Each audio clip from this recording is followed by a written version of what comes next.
Good morning and happy Friday. So just finishing up a full body workout, and I wanted to talk about standards. I believe it's really important for us to hold high standards for ourselves, because it's a representation of of our self-worth, how much we value ourselves, how much we love ourselves, to say these are the standards that we hold, and we don't accept anything less than that. We don't deserve anything less than that. And I believe there's an association with the life you live and the standards you hold for yourself, because I believe the higher the standards you hold, the less things you just tolerate in life, right?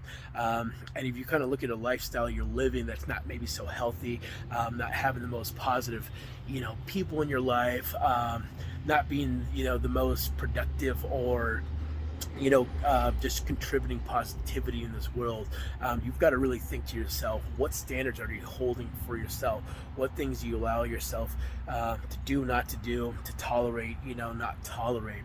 And so, going back to living by this code and value, we should all want to feel like we love ourselves enough, we have enough self-worth to hold high standards for how we approach life, for who we are, what we do, what we don't do, and so forth. So when I look at people who are very successful, I think they've just set so much of these high standards for themselves, that they've decided that they're worth this much in their life, that there's just things they don't accept and don't do. And it comes down to their environment too, who's in it, what's around them, the mindset, the conversations. And so it can be tough though, because standards are constantly tested in life. You may start setting standards and someone may try to break them, but I think it's important to let it outside external influence, people break that, because that's your code, that's your value, that's you telling yourself you're worth this much in life. And so if you ever allow people to break those standards, now you're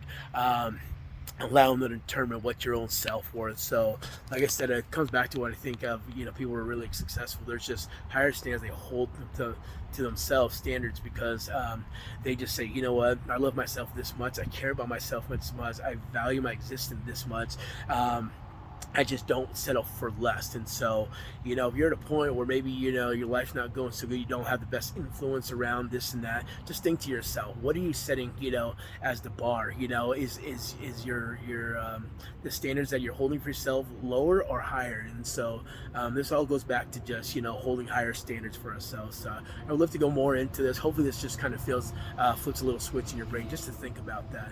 But with that, I hope you all have a great rest of your day, and I'll check with you later.